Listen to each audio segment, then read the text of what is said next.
This is a little unconventional what I'm doing here, but I mean, I guess it works. Obviously, when I built this addition or started building it, I wanted to get a roof on right away. However, I ordered some fir beams, which you'll see me use in a minute, for these false rafter tails. And it took like 8 weeks to come in. He told me 4 weeks, took 8 weeks. So I didn't want to wait around that long. So when I sheathed the roof, I let the sheathing run long, put ice and water shield on the roof, and I figured I would just come in afterwards with my tongue and groove or T111, which is cheap and easy to use, and put it underneath like this. So I'm just clamping it, jamming it up into the point, shoot some roofing nails through the top to hold it there, and then I'll put my rafter tails on. These are like 1-inch nails, so they don't really, they'll come through a tiny bit, but you won't even notice it.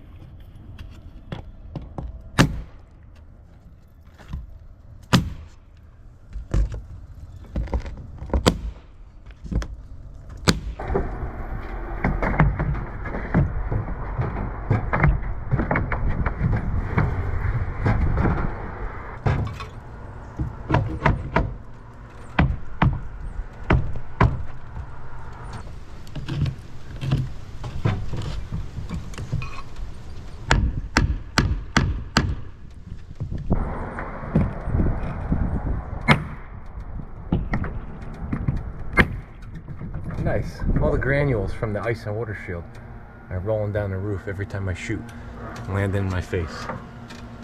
Nice.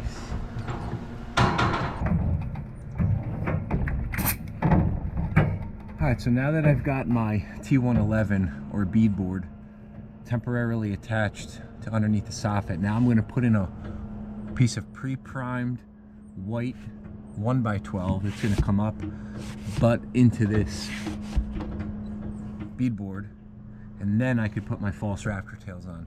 Then actually I could get a measurement for the rafter tails, cut them, and then install them.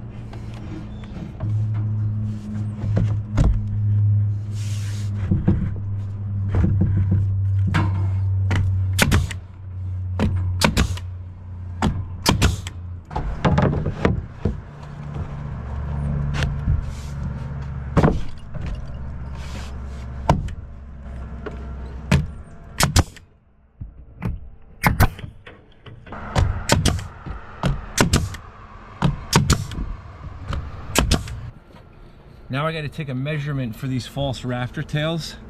So they're going to go all the way up into this corner, and then I'm going to lag screw them from the inside through that wood fascia and through this piece of trim.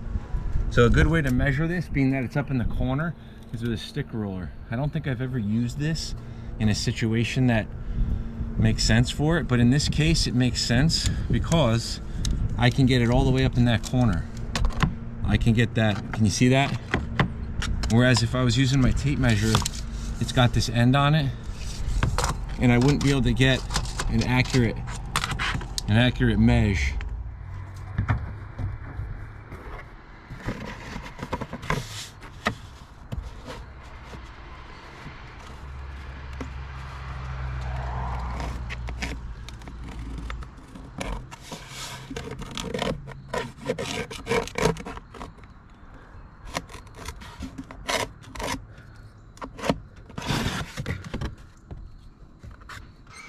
All right, so I've got my measurement from point to point, and I've got this template you guys saw me make earlier in the video. So I'm just gonna trace this out. I'm gonna cut this, and then 1'9", 5/8, and that'll be my plumb cut. There's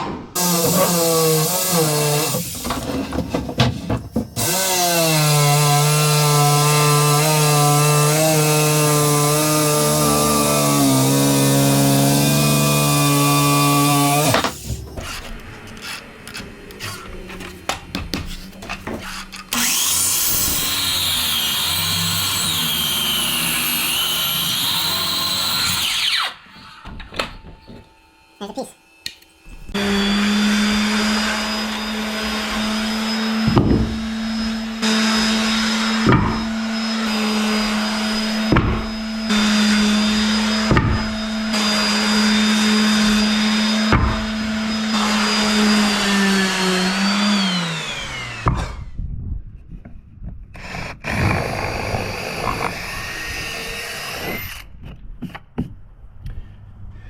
here I'm just running this quarter inch drill bit that's about 12 inches long, running it up through from outside in where my rafter tails are gonna go. This way I can lag these things in from the inside.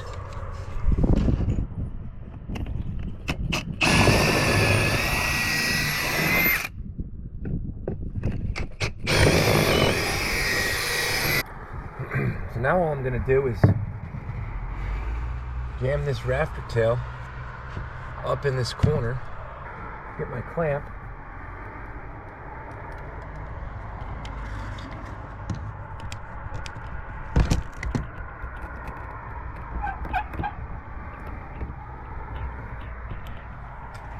clamp it down, give it a tap, make sure I'm up in that corner.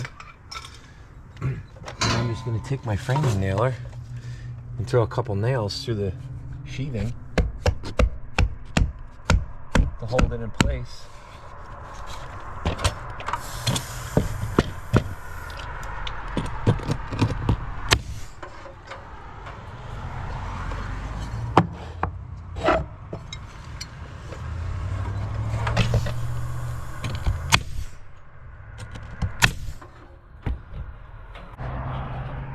Now you can see that rafter tail has a little gap between it and the white piece of trim. That's just because this plywood is kind of curling up. You can't really see it, but from sitting here from so long, just hanging over, it's curled and it's kind of warped a little bit. But once I go inside and throw some lag screws in there, that'll just suck down nicely.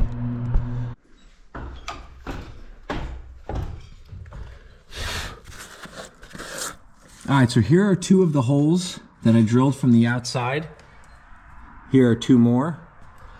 I'm just gonna run these. I got these 5 1/4 or 5 1/8 made by GRK. They're like a structural screw. These are nice because they've got a really wide head on it so we can grab the wood. I'm just gonna run these in to the false rafter tail from inside out.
Alright, I am high up on the scaffold doing the gable end.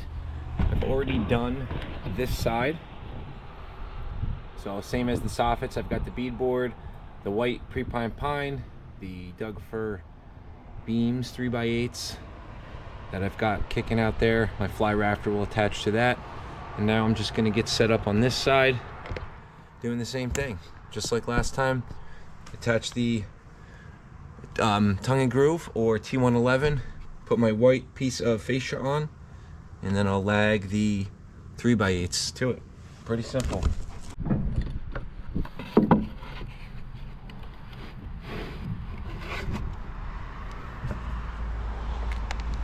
These pony clamps are so nice for this.